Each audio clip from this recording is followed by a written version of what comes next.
France এবং ক্রোয়েশিয়ার বিপক্ষে মাঠে নামার জন্য ব্রাজিলের স্কোয়াড ঘোষণা করতে যাচ্ছে ব্রাজিলের coach Carlo Ancelotti.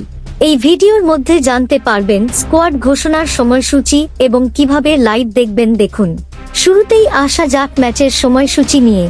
Brazil football federation বা সিবিএফ ইতিমধ্যে নিশ্চিত করেছে যে মার্চ এবং এপ্রিলের এই ফিফা উইন্ডোতে তারা দুটি হাই ভোল্টেজ প্রীতি ম্যাচ খেলবে।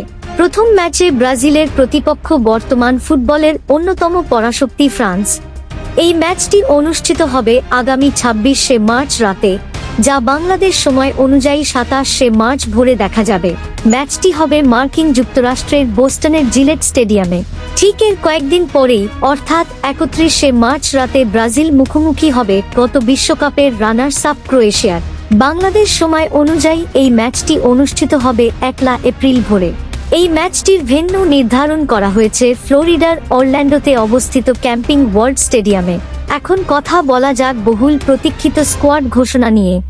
আগামী 16 মার্চ দিবাগত রাতে ব্রাজিলিয়ান ফুটবল কনফেডারেশনের সদর দপ্তর থেকে কোচ কার্লো আনচেলোত্তি তার দলের নাম ঘোষণা করবেন।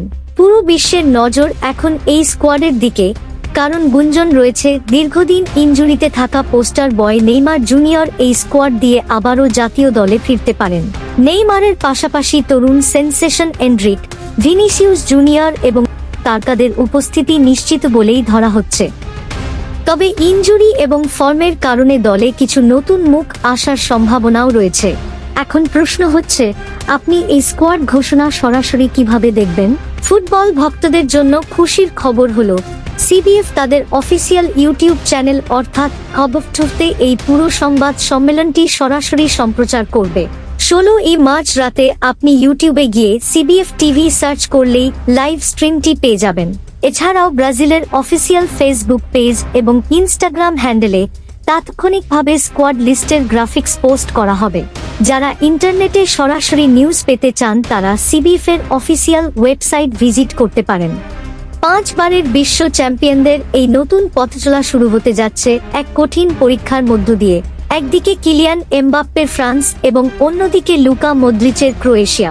এই দুই শক্তিশালী দলের বিপক্ষে ব্রাজিল কেমন ফলাফল করবে তা নিয়ে ইতিমধ্যেই জল্পনা শুরু হয়ে গেছে। আনচেলোত্তির জাদুকরি কোচিংয়ে ব্রাজিল কি পারবে তাদের হারানো গৌরব ফিরে পেতে, নাকি আবারও রক্ষণভাগের দুর্বলতায় পড়তে হবে বিপাকে? এই সব কিছুই পরিষ্কার হয়ে যাবে যখন 16 মার্চ চূড়ান্ত দল ঘোষণা করা হবে। আপনার মতে এবারের স্কোয়াডে কোন ফুটবলারের সুযোগ পাওয়া উচিত ছিল কিন্তু পাচ্ছে না বলে আপনার মনে হয়? অথবা নেইমারের ফেরা নিয়ে আপনার প্রত্যাশা কতটুকু, তা অবশ্যই আমাদের কমেন্ট বক্সে লিখে জানাবেন। আমরা চেষ্টা করব আপনাদের কমেন্টের উত্তর দিতে।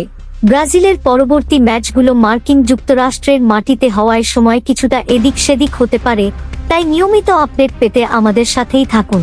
ভিডিওটি ভালো লাগলে বন্ধুদের সাথে শেয়ার করুন এবং ফুটবলের সব এক্সক্লুসিভ আপডেট সবার আগে পেতে আমাদের বেল আইকনটি চেপে রাখুন।